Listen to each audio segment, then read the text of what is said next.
Hello everyone, and welcome to the Conquest podcast, episode 6.2, The Nubian Pharaohs. First of all, I wanted to apologize to all you guys for the long period of silence and the time it took to release this episode. The last 2 months were busy, with exams and paper due for the end of the semester being added to my normal 3-job schedule. That meant that I basically had zero time for anything other than working or studying. Now that I'm done with these, I hope I can get back to our normal schedule.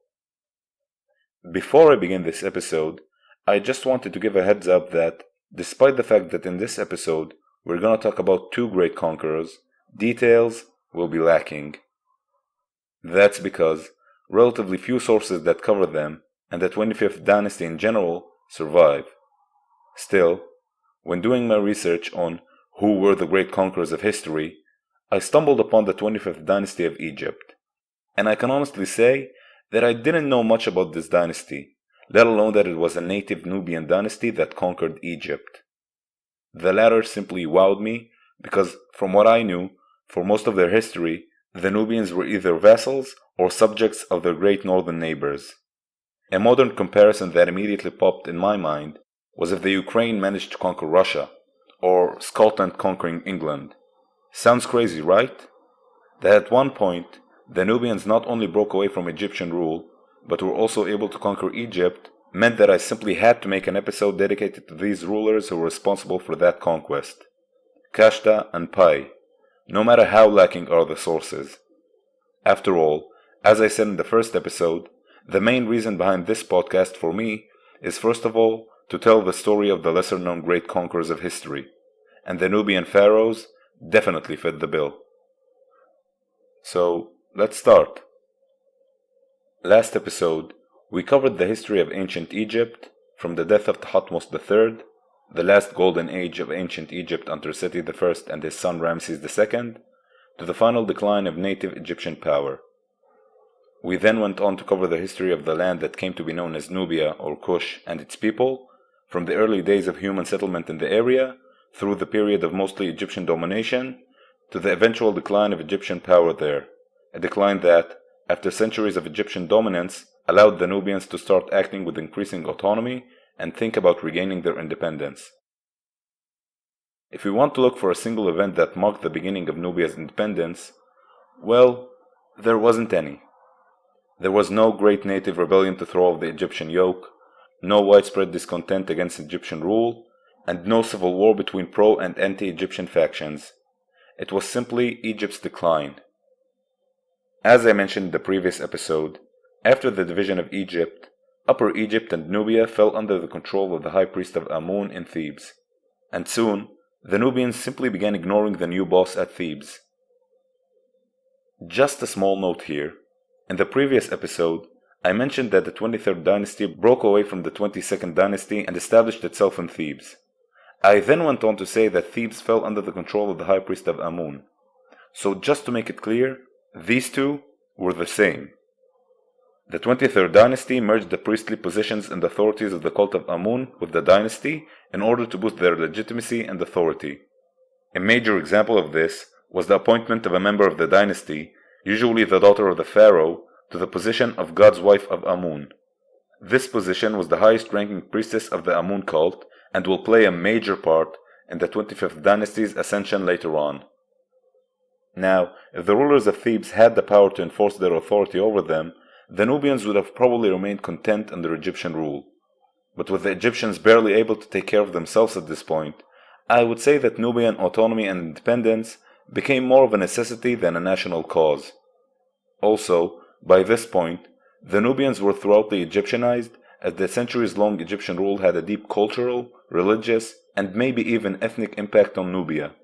Some historians even speculate that for many Nubians, the later conquest was not seen by the Nubians as a conquest of Egypt, but rather as a reunification of the empire that had once ruled over both people.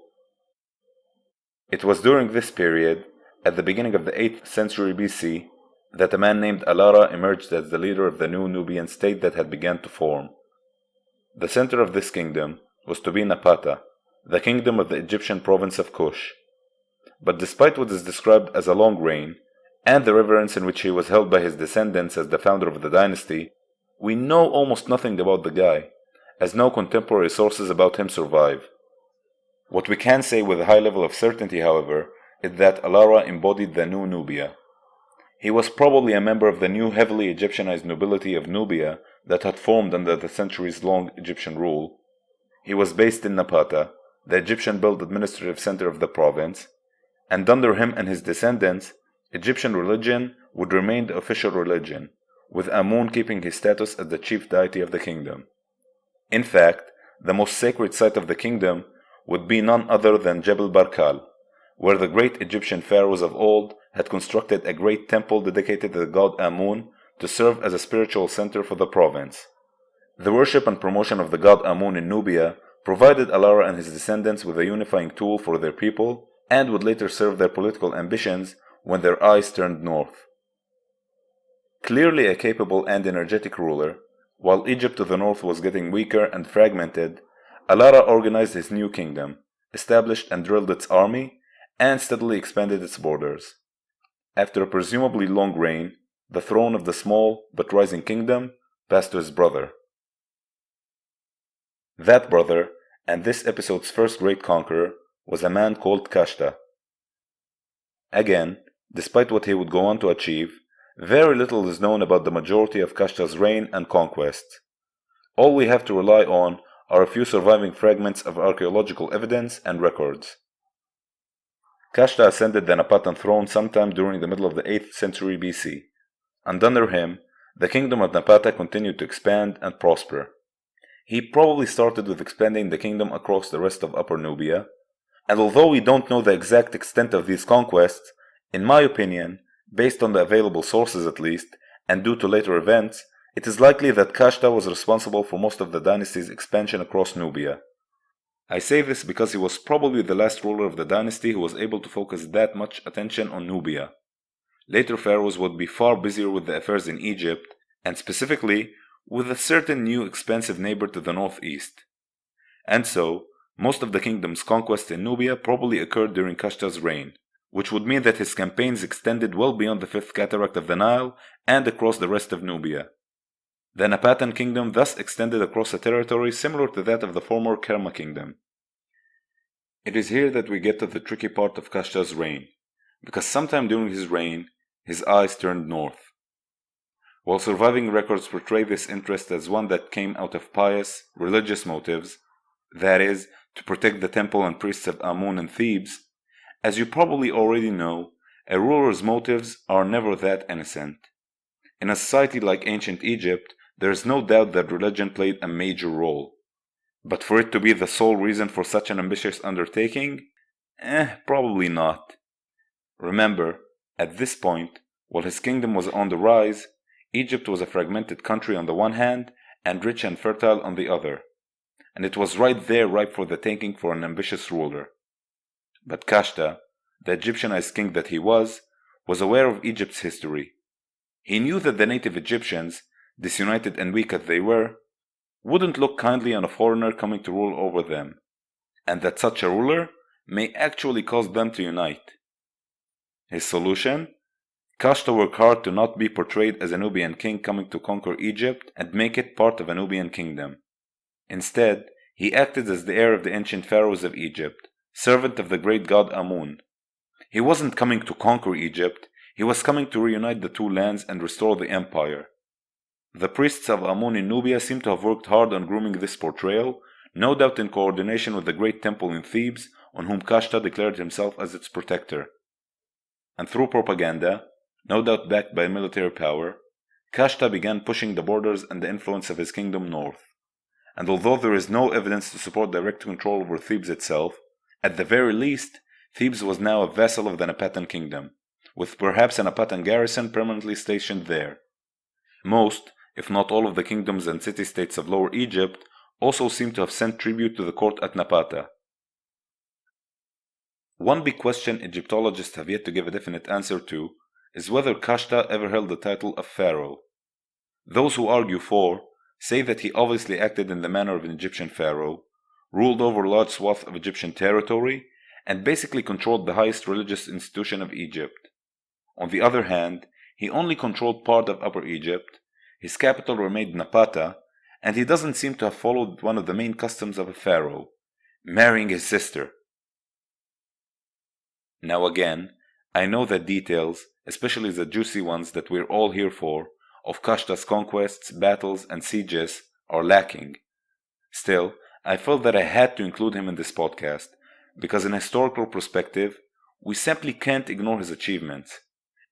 In Upper Nubia alone, he doubled his kingdom's territory, bringing unity to Nubia it had not seen in more than 700 years. He further went on to expand into Lower Nubia and Upper Egypt, bringing Nubian hegemony over Upper Egypt and Thebes, capital of the great Egyptian dynasties. When Kashta died around 747 BC, the throne passed to his son, Pi, our second great conqueror for this episode.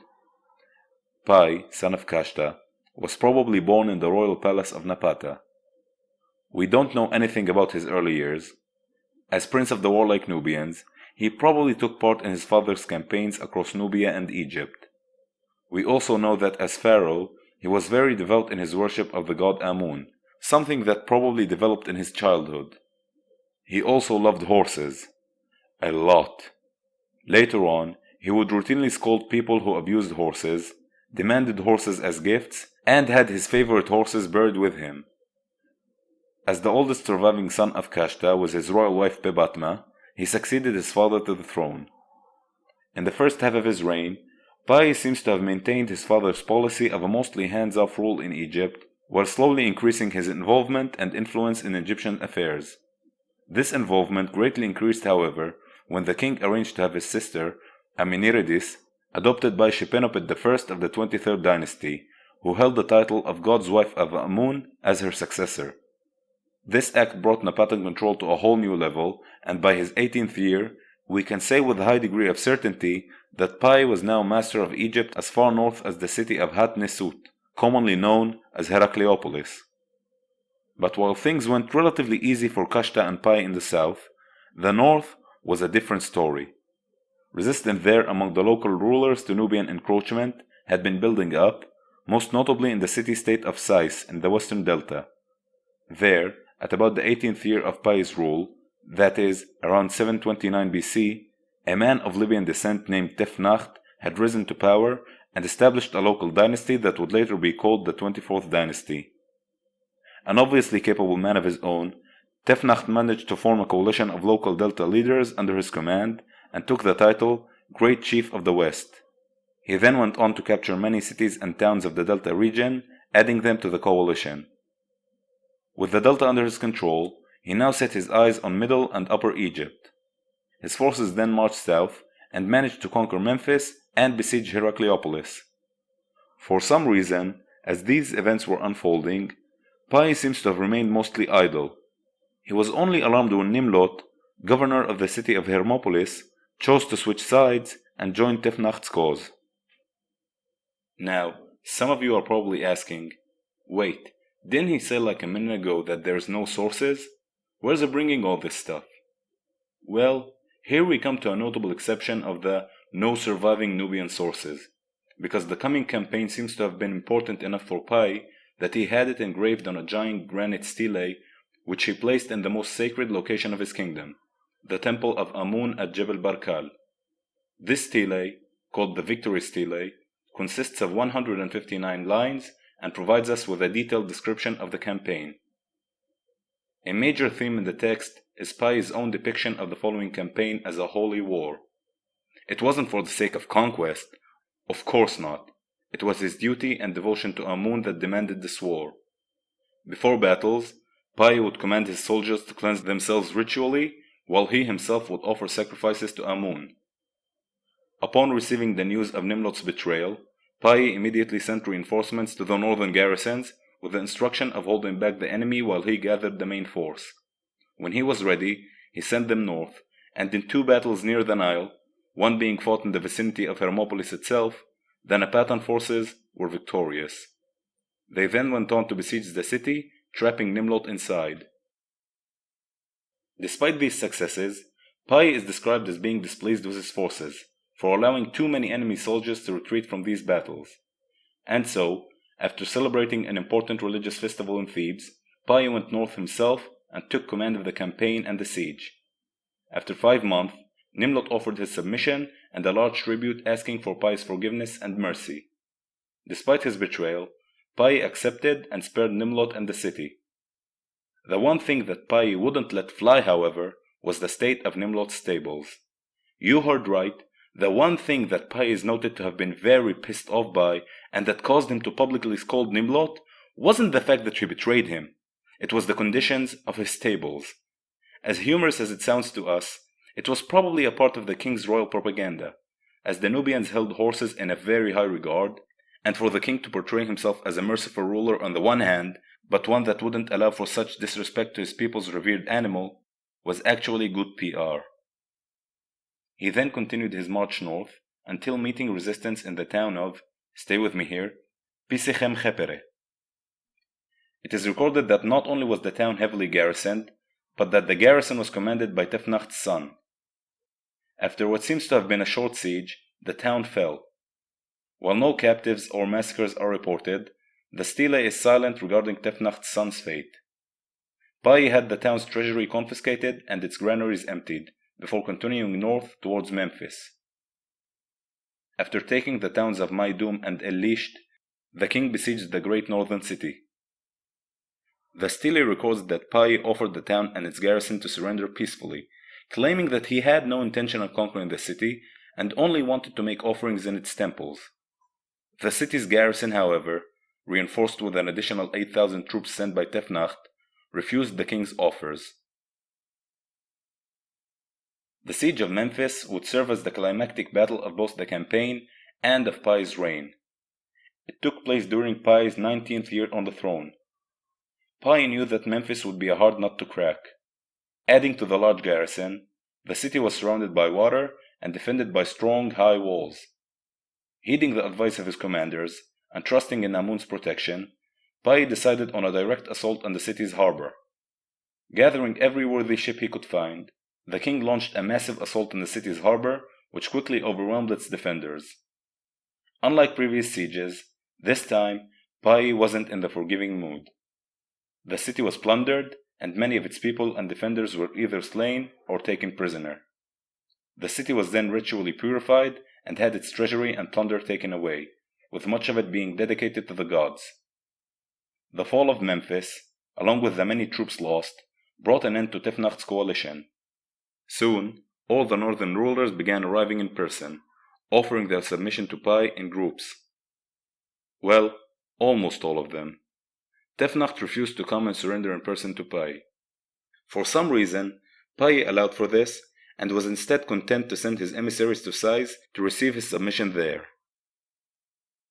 Although outright annexation of their territories would only be achieved by his successor, quite easily in the aftermath of Piye's campaign, Piye was now the uncontested master of Egypt and had firmly established the power of the 25th dynasty in that land. And although he may have claimed the title long before, Piye was now truly the pharaoh of Egypt. With his campaign over, Piye boarded his royal ship, which was loaded with spoils and captives, and sailed south toward Napata. On his way, he probably stopped at Thebes and made offerings to Amun at the great temple there. But in any case, it's not mentioned in the stele. What nobody knew is that it was the last time Pharaoh Piye would ever set foot in Egypt. Upon reaching Napata, Piye would remain in his homeland for the remaining 13 years of his reign and continue to rule Egypt through the governors and rulers he appointed, and most importantly, through his sister in Thebes. As to why he chose to never return to Egypt, we just don't know. One big reason, though obviously not enough, was that Egypt mostly remained quiet for the rest of his reign, and there was no serious threat to his power. On the domestic front, Piye encouraged trade across the Nile River, most of which was now under his rule. In terms of law and legislation, as mentioned before, he followed his father's policy of allowing the Egyptians to mind their own business, so long that they knew who's the boss. He also proved to be an energetic builder, launching numerous construction projects across Egypt on a scale not seen in centuries. Temples and monuments were restored, and new ones constructed. In his capital of Napata, the already great temple at Jebel Barkal was expanded. He also notably restored another long-lost Egyptian tradition: pyramid building. Yep, after almost 1,000 years since the last Egyptian pyramid was constructed, Piye ordered the construction of his own pyramid complex near Napata, the biggest of whom would serve as part of his tomb. This complex represented the man and his dynasty, as it included both Nubian and Egyptian influences. With this, a tradition of pyramid building had begun that would be followed not just by his dynasty, but by later Nubian dynasties. And boy did the Nubians grow to love pyramids. Although none would be on the scale of the pyramids of Giza, today the number of surviving Nubian pyramids is more than twice that number in Egypt. So from now on, when you hear the word pyramid, think of Nubia, not just Egypt. Around 714 BC, Piye, the first Nubian pharaoh, died. He was succeeded by his son, Shebitku. He was buried in the tomb complex he had constructed for himself, with even his funeral being a mix of the two cultures. The body was mummified and buried with Egyptian rites. It was then laid on a bed in the middle of the chamber. The latter, along with the burial of his favorite horses with him, represented the Nubian elements of the funeral. What Piye and Kashta had achieved would have probably sounded impossible just a couple of generations ago. The land of the Nile was now ruled from Nubia, and not only that, but its rulers now ruled as pharaohs, sacred representatives of the great god Amun. Their authority now extended from the shores of the Mediterranean to the fifth cataract of the Nile and beyond. The priests of the great temple of Amun in Thebes now prayed for their success and their glory. Their dynasty would go on to rule Egypt for more than 50 years after Piye's death.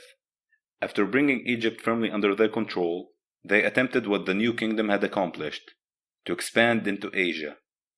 This, however, put them on a collision course with the aforementioned great and expansive power that was in the midst of consolidating its rule over the Levant, Assyria. That clash will be covered in our next episode, which will take us back to Assyria and to the last great Assyrian conqueror, Esarhaddon. That Esarhaddon's greatest conquest is going to be Egypt gives you the answer to the question of who won that conflict. Still, Nubia as an entity would survive and be ruled by Kashta and Piye's descendants for decades to come. Its successor states will also endure for centuries as independent states. But that story will have to wait for another time, as the story of the Nubian Pharaohs comes to its end. In the meantime, I'd like to thank all listeners and supporters of the podcast, and again apologize for the irregular schedule.